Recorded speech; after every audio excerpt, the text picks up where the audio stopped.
I'm Stacy Gordon. Welcome to That's My Jam.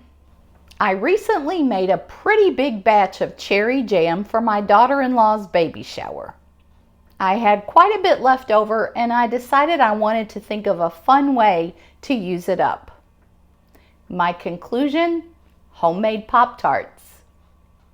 Now before I get started, I want to say that this recipe can either be made with puff pastry or with pie crust. Even though I believe a pie crust is more like a traditional Pop-Tart, I prefer puff pastry. I just like the texture. But one thing about the puff pastry, I'm really struggling to keep the filling inside the Pop-Tart. It's still a risk that I'm willing to take because I love the texture of the puff pastry so much. So with that in mind, you can use either one you like.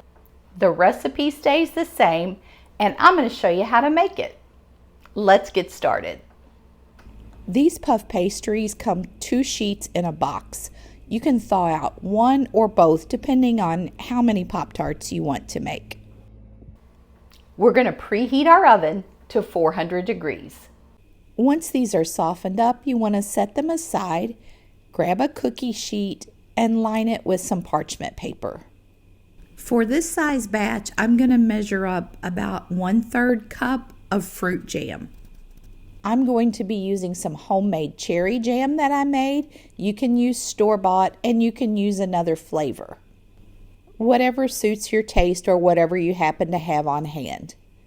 Next, we'll mix 1 tablespoon of cornstarch with our jam and stir that up until it's well mixed. In another small bowl, we're going to crack an egg. We'll mix this up with a fork, and this is going to be used for an egg wash. Now we'll place our puff pastry onto our parchment paper.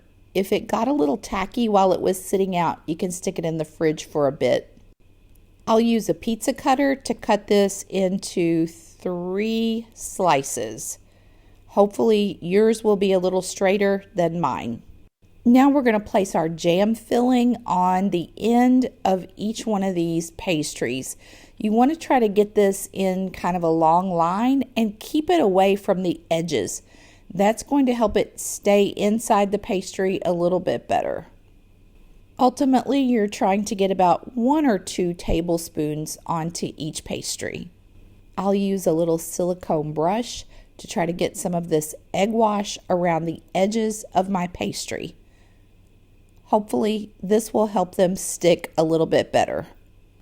Once we've got that step done, we're going to fold our pastries over and we're going to use a fork to crimp all of the edges to hold that beautiful filling inside our Pop-Tart.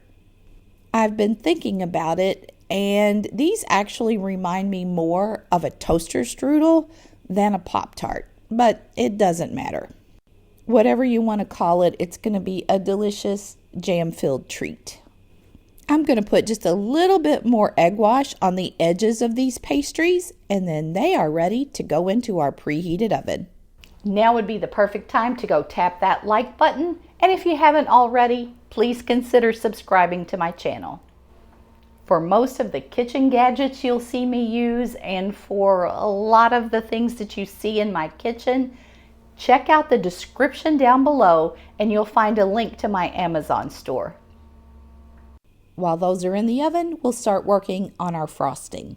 We'll mix 1/2 cup powdered sugar with a big spoonful of our jam. Next, we'll add 1 tablespoon heavy whipping cream. I like to whisk mine so I don't have any lumps of powdered sugar. Once we get that really well blended, we're going to wait for our Pop-Tarts to come out of the oven. 15 minutes later, we'll pull these out of the oven.